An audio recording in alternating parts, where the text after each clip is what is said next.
नमस्ते दोस्तों। आज सुनिए वरिष्ठ कहानीकार हरियश राय की लिखी हुई कहानी अंतिम पड़ाव। बैंक की नौकरी से सेवानिवृत्ति के बाद भी हरियश राय जी लेखन में अभी भी सक्रिय हैं और स्वतंत्र रूप से लेखन कार्य कर रहे हैं। प्रस्तुत है उनकी कहानी अंतिम पड़ाव। मेरी जुबानी, मैं हूँ सीमा सिंह। पूरे वृंदावन में बादलों का एक भी टुकड़ा न था। सोना घोष अपनी झुकी हुई कमर के साथ सूरज की तेज धूप में चली जा रही थी, भजनाश्रम की ओर। रुकते बैठते, धीरे धीरे चलते। वो घड़ी भर के लिए किसी पेड़ की छांव में सांस लेने बैठ जाती तो उसके मन में आवाज़ें उठतीं। हे राधे, ये कौन सा दिन दिखाया तूने? अभी और कितना और कब तक चलना है इस काया के लिए? पर इन उठती हुई आवाज़ों का कहीं से कोई जवाब नहीं मिलता। उसके अपने ही ख्याल हवा में घूमते घूमते वापस लौट आते उसी के पास।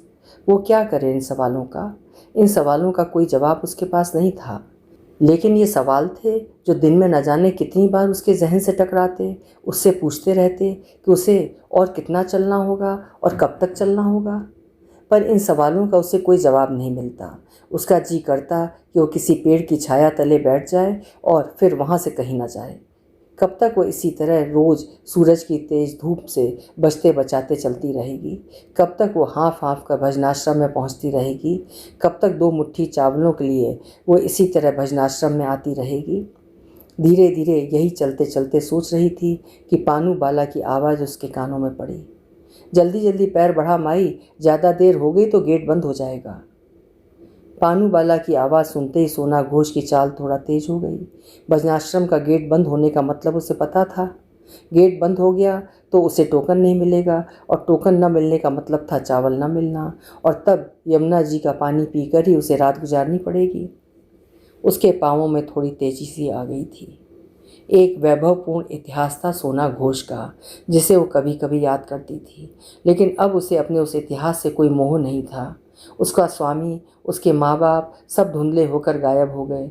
जो कुछ उसने 30 सालों में सहेजा था सब खत्म हो गया।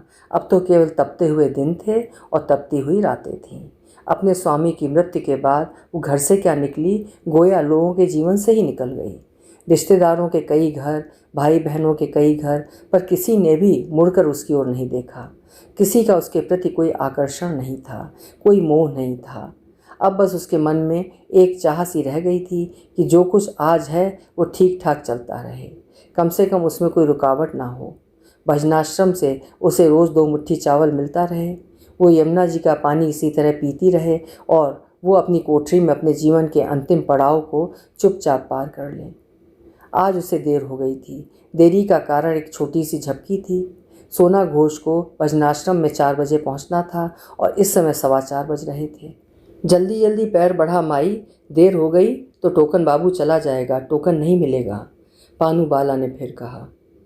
चलती हूँ बेटा, उसने अस्फुट से स्वर में पानू बाला से कहा और अपनी वृद्ध काया को आगे बढ़ाने की हिम्मत जुटाने लगी। 70 वर्ष की उम्र रही होगी।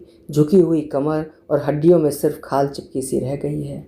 चेहरे पर झुर्रियाँ थीं जिनमें उसके संघर्ष थे, उसकी सफलताएं थीं, असफलताएं थीं।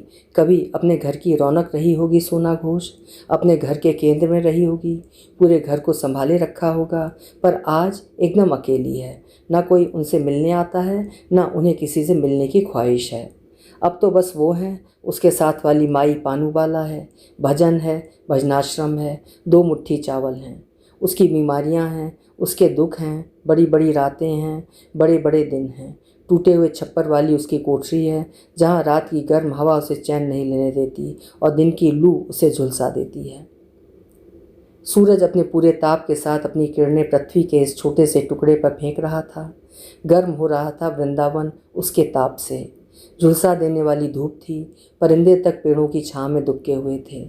जमीन आग उगल रही थी। पांवों में उसकी गर्मी महसूस हो रही थी।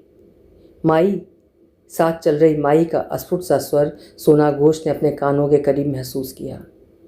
क्या है? उसने आंखों ही आंखों में पूछा। दीपांकर आया है कलकत्ता से मिलने। दीपांकर? उसने कुछ याद करने की कोशिश करते हुए कहा। कब कब आया है? उसके स्वर में उल्लास सा आ गया। आज ही आया है, पानू बाला ने खुश होकर उसे जानकारी दी। कहाँ है? उसका उल्लास और बढ़ गया। भजनाश्रम में राह देख रहा होगा तुम्हारी। किसने बताया तुमको? माई के चेहरे पर उमंग की रेखाएं उभर आई थीं। बाबू ने सुबह बताया था, शाम को भजनाश्रम में आने के लिए कह रहा है, पानू बाला ने बताया। ना जाने कौन सा जादू इन शब्दों में था। माई का खून दौड़ने लगा। माई ने अपना पसीना अपनी मैली साड़ी से साफ किया और चाल में तेजी ले आई। चेहरे पर वात्सल्य की छाया आ गई। 12 बरस का रहा होगा दीपांकर जब उसकी माँ छोड़कर चल बसी थी। कुछ समय बाद दीपांकर के पिता तपन की मृत्यु भी कारखाने में काम करते हो गई। परिवार में कोई नहीं बचा था जो दीपांकर की देखभाल करता, उसे बड़ा करता। दर दर की ठोकरें खाता था गांव में। सोना घोष ने उसे सहारा दिया और वक्त बेवक्त उसे खाना दे देती। पता नहीं कब दीपांकर ने उसी को अपनी माँ समझ लिया था। उसी ने दीपांकर को बड़ा किया था, हजार दुख सहते हुए। दीपांकर जब बड़ा हो गया तो चला गया कलकत्ता नौकरी के लिए। गांव में सोना घोष का भी कोई नहीं था। पहले स्वामी, फिर बहू, फिर बेटे के मरने के बाद उसके ऊपर दुखों का पहाड़ टूट पड़ा था। दीपांकर के जाते ही वो अकेली रह गई। खेत जमीन सब साहूकार के पेट में समा गए थे। मिदनापुर में वो किसके सहारे रहती? दीपांकर के जाते ही सब कुछ खत्म हो गया था। किसी ने दया करके वृंदावन का रास्ता दिखा दिया और वो आ गई यहाँ, वृंदावन में भजन करती माइयों के बीच। जब वो यहाँ शुरू में आई तो दीपांकर हर साल आया करता था, पर धीरे धीरे उसका आना कम होता गया। भजनाश्रम में गूंजते ढोल, मजीरे, खड़ताल की आवाज़ें दूर से सुनाई दे रही थीं। जो जो वो अपने लड़खड़ाते कदमों से भजनाश्रम के पास पहुंच रही थी, हरे कृष्ण कृष्ण कृष्ण हरे हरे की आवाज़ें तेज होकर उसके दुखते कानों में पड़ रही थीं। भजनाश्रम के द्वार पर उसकी आंखें दीपांकर घोष को ढूंढ रही थीं, लेकिन वहाँ सन्नाटा था। दीपांकर घोष कहीं नहीं था। भजनाश्रम की 2-3 माइयाँ वहाँ रखे कूलर से ठंडा पानी पी रही थीं और अपने ठंडे हाथ को अपने सर पर रखती थीं और सूरज की तेज गर्मी को उस ठंडे पानी से चुनौती दे रही थीं। बड़ा सा भजनाश्रम का अहाता था। हरे राधे हरे कृष्ण के भजन होते थे वहाँ। सैकड़ों माइयाँ थीं उस अहाते में। उनकी आंखों में भक्ति और उल्लास कम, बेचारगी और उदासी ज़्यादा दिखाई देती थी। छोटे से अहाते में एक चलता फिरता बंगला था। माइयों का बेचैन सा दिल धड़कता था कि कहीं कुछ हो ना जाए। परेशान और उदास चेहरे, उन चेहरों पर उम्र साफ पानी की तरह दिखाई देती थी। अपना घर, अपने बच्चों, अपने गांव, अतीत की स्मृतियों को संजोए वे जीवन के अंतिम पड़ाव पर थीं। अपने अतीत के प्रति आकर्षण भी और गुस्सा भी, नफरत भी और आक्रोश भी। रह रह कर उनके मन में एक ही सवाल उठता था कि क्यों हुआ ऐसा उनके साथ। कृष्ण कन्हैया, तूने भी तो कुछ नहीं किया, तेरा ही आसरा था, क्यों हुआ हमारे साथ ऐसा? लड़का आया था? गेट के अंदर कदम रखते ही पानू बाला ने टोकन देने वाले बाबू से पूछा। ना, कोई नहीं आया, कहकर बाबू ने उन दोनों को टोकन दे दिया और कहा, आज फिर देर हो गई। क्या करें बेटा, भरी दोपहरी में थोड़ी नींद आ गई। सोना घोष ने अपनी कांपती आवाज़ से स्पष्टीकरण दिया, गोया उसने बहुत बड़ा अपराध कर दिया हो। पंडित देख लेगा तो नाराज़ होगा, जाओ अंदर, जल्दी जाओ। पर सुबह तो तुम कह रहे थे कि लड़का शाम को आएगा। पानू बाला ने उसकी सुबह की बात को दोहराते हुए कहा। हाँ, शाम को 7 बजे आएगा, अभी तो अंदर जाओ, भजन शुरू हो चुका है, उस बाबू ने कहा। सोना घोष ने अपनी रबड़ की चप्पलें भजनाश्रम के बाहर फर्श पर उतारी। फर्श कम, तवा ज़्यादा था। आग बिखरी हुई थी फर्श पर। चप्पलें उतारकर सोना घोष भी उन भजन करती माइयों में शामिल हो गई। वहाँ सभी माइयाँ समूह में भजन गाती, पर सोना घोष उन भजनों को दोहरा न पाती, चुपचाप होंठ हिला देती। राधे कृष्ण की मूर्तियों को वीरान आंखों से देखते हुए भजन करती हर माई का चेहरा पतझड़ के पेड़ों की तरह लग रहा था। उन आँखों में जहाँ पहले सपने थे, आकांक्षाएं थीं, अब उन आँखों में सूनापन था। शाम 7 बजे भजन पूरा हो गया। सोना घोष जब चावल लेने के लिए बाबू के पास गई तो उसने बताया कि कोई लड़का उनसे मिलने आया है। दीपांकर नाम गूंजा सोना घोष के जहन में। कहाँ है? उसके स्वर में उत्सुकता थी। वो देखो, सामने खड़ा है, टोकन देने वाले बाबू ने सामने की ओर इशारा करते हुए कहा। सोना घोष ने सामने देखा। 30-32 साल का गोरा सा लड़का था। सुंदर सा चेहरा, काले बाल, भावपूर्ण आंखें। बड़े स्नेह से वो सोना घोष की तरफ देख रहा था। लो, आ गया तुम्हारा बेटा, जिसका तुम्हें बेसब्री से इंतज़ार था। पानू बाला ने माई का हाथ पकड़ते हुए कहा। दीपांकर ने आगे बढ़कर माई के पैर छुए।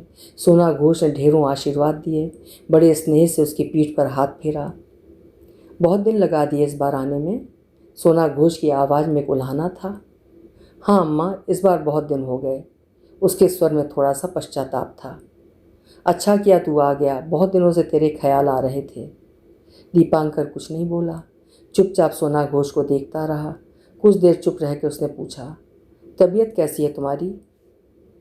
अब मेरी तबीयत का क्या है, अब तो चलने की तैयारी है। देखो कब तक राधा मैया यहाँ रहने देती हैं। सोना घोष ने बुझते स्वर में कहा। ऐसा क्यों कहती हो अम्मा? और क्या कहूँ बेटा, अब सब कुछ तो ख़त्म हो गया, इस तरह के दिन भी गुजारने पड़ेंगे, कभी सोचा नहीं था। कहते कहते उसकी आंखें डबडबा गईं। दीपांकर चुप रहा, कुछ बोला नहीं। बहू कैसी है, क्या नाम है उसका? मैं तो नाम ही भूल गई। सोना घोष ने किसी अतीत को याद करते हुए कहा। तारा, तारा नाम है उसका। दीपांकर ने अपनी पत्नी का नाम बताया। हाँ तारा। सोना घोष के चेहरे पर उल्लास सा आ गया। कैसी है वो? ठीक है, उसने संक्षिप्त सा जवाब दिया। और बच्चे? वो भी ठीक हैं। उसकी बातों को बीच में टोकते हुए पानू बाला ने कहा। बहुत कष्ट है माई को, यहाँ से ले जाओ इसे अपने साथ। अब हम कहाँ जाएं, राधे कृष्ण को छोड़कर, यमुना जी को छोड़कर, यही है सब कुछ, सोना घोष ने कहा और दीपांकर को पानू बाला के बारे में बताया। दीपांकर ने पानू बाला को नमस्कार किया तो पानू बाला का गला भर आया। खुश रहो, उसने कहा। आप कब से हैं यहाँ? दीपांकर ने पानू बाला से पूछा। हम? पानू बाला ने हैरानी से पूछा। हाँ आप, दीपांकर ने उसकी ओर देखते हुए पूछा। पानू बाला हैरान रह गई कि कोई उससे भी कुछ पूछ सकता है। हम तो बचपन से हैं यहाँ। बचपन से? दीपांकर ने कुछ हैरानी से कहा। हाँ बचपन से, बचपन में ही विधवा हो गई, तब से हैं यहाँ। ओह, दीपांकर को कुछ कुछ समझ आया। कहाँ था घर? कलकत्ता में। तो फिर यहाँ कैसे? स्वामी के मरने के बाद। बहुत काम था वहाँ, लेकिन स्वामी के मरने के बाद सब खत्म हो गया, सबको छोड़कर चली आई यहाँ। पानू बाला ने अपना थोड़ा सा अतीत बताया। कहाँ रहती हैं, इसी भजनाश्रम में? दीपांकर ने पूछा। नहीं, किराए की कोठरी में माई के पास, उसने बताया। उसके कटे बालों को देखकर दीपांकर ने पूछा, आपने बाल क्यों कटवाए? आश्रम के पंडित ने बाल कटवाने के लिए कहा, उसने बताया। क्या कहा? यही कि बाल कटवा लो तभी भजन करने की इजाज़त मिलेगी, तो बाल कटवाना पड़ा ना। पंडित ने ऐसा क्यों कहा? दीपांकर ने जानना चाहा। यहाँ वृंदावन में सब तरह के आदमी हैं, बालों से चेहरा सुंदर दिखता है, इसलिए पंडित ने बाल कटवाने के लिए कहा। अच्छा? दीपांकर को जानकर हैरानी हुई। सब राधे कृष्ण की मूर्तियों पर ही पैसे चढ़ाते हैं, ये नहीं कि कुछ पैसे हमें भी दे जाएं, कुछ चावल हमें भी दे जाएं, उसने अपनी यातना को दबे स्वर में बताया। दीपांकर चुपचाप उसकी बातें सुनता रहा। ऐसा नहीं हो सकता कि हमें भजन करने के लिए भरी दोपहरी में दो दो कोस ना आना पड़े, हमारी कोठरी में हमें 2 मुट्ठी चावल मिल जाया करे। उसने बहुत ही बोझिल मन से दीपांकर को अपने मन की बात बताई। हाँ तो बहुत कुछ हो सकता है, दीपांकर ने मन ही मन सोचा, पर करे कौन? अम्मा ये लाया हूँ तुम्हारे लिए, कहते हुए दीपांकर ने एक बैग सोना घोष को दिया। उसमें शायद कुछ कपड़े थे सोना घोष के लिए, 2 चादरें थीं, कुछ फल थे और शायद कुछ और भी। सोना घोष खुश हो गई उस बैग को लेकर। उसे लगा ये आज भी उसका कोई है, उसका अपना, जो उसके बारे में सोचता है। बहुत खुशकिस्मत हो माई कि तुम्हारा दीपांकर तुम्हारे लिए कुछ लाया है, पानू बाला ने माई की ओर देखते हुए कहा। पर दीपांकर ने उसकी बात का कोई जवाब नहीं दिया। वो क्या करे जिससे उनके कष्ट दूर हो जाएं? वो कर भी क्या सकता है? वो खुद तो यहाँ रहता नहीं है। जब इनके घर वालों ने ही इनके कष्टों से मुंह फेर लिया तो भजनाश्रम के लोग क्या करें? उसे चुप देखकर पानू बाला ने कहा, कुछ नहीं कर सकते तो हमारा एक छोटा सा काम कर दो। काम? कौन सा काम? दीपांकर ने हैरानी से पूछा। अगली बार आओ तो हमारे लिए एक पंखा लेते आना। पंखा? हाँ पंखा, यहाँ खूब गर्मी लगती है, पानू बाला ने बताया। अच्छा लेता आऊँगा, दीपांकर ने हामी भरी। और एक रजाई भी लाना, यहाँ सर्दी भी खूब लगती है। अच्छा वो भी लेता आऊँगा। चलो मैं तुमको तुम्हारी कोठरी तक छोड़ दूँ, दीपांकर ने विदा लेते हुए सोना घोष से कहा। नहीं, मैं चली जाऊंगी। तुम आ गए, बहुत अच्छा किया। तुमको देखकर बहुत अच्छा लगा। तुम खुश रहो, सोना घोष ने आशीर्वाद देते हुए कहा। दीपांकर चलते समय जब सोना घोष के पैर छूने लगा तो उसका गला भर आया। बड़ी बड़ी आंखों से आंसू टपकने लगे। अविरल आंखों से बहते आंसुओं को पोंछते हुए उसने रूंधे गले से कहा, अगली बार बहू और बेटे को भी लाना। बहुत दिन हो गए उन्हें देखे। अब पता नहीं और कितने दिन चले। पता नहीं यमुना मैया कब बुला लें अपने पास। कहते कहते वो रो पड़ी। उसने दीपांकर के आगे सिर झुकाकर झुर्रियों भरे दोनों हाथ जोड़ दिए और कहा, अब की इतनी देर मत करना, जल्दी आना। तुम्हें देखने के लिए जिंदा रहूंगी। राधे कृष्ण, तब तक सांस चलाएंगे मेरी। दीपांकर कुछ नहीं बोला। उसे चुप देखकर पानूबाला ने कहा, चल माई, ज़्यादा देर हो गई तो अंधेरा हो जाएगा। अंधेरा ज़्यादा हो गया तो ठीक से दिखाई नहीं देगा और फिर 2 कोस का सफ़र तय करके वापस अपनी कोठरी में भी पहुंचना है। पानूबाला से सुनते ही सोना घोष चल पड़ी अपनी कोठरी की तरफ, दीपांकर का थैला लिए। दीपांकर उसे कोठरी की तरफ जाते तब तक देखता रहा जब तक वो आंखों से ओझल नहीं हो गई। शाम ढल चुकी थी। सूरज यमुना जी में डूब चुका था। रात आने से पहले का अंधेरा था जो थोड़ी ही देर में गहरा हो जाएगा। भजनाश्रम के बाहर सड़क पर आकर दीपांकर ने देखा कि इस अंधेरे में भी वृंदावन के मंदिरों के बुर्ज चमक रहे थे, सोना घोष और पानूबाला के दुखों से ऊपर उठकर। अभी आप सुन रहे थे हरि यश राय जी की लिखी हुई एक मर्मस्पर्शी कहानी अंतिम पड़ाव। उम्मीद है कहानी आपको पसंद आई होगी। पसंद आई है तो लाइक ज़रूर करिएगा। कल फिर मिलेंगे। आपका समय शुभ हो।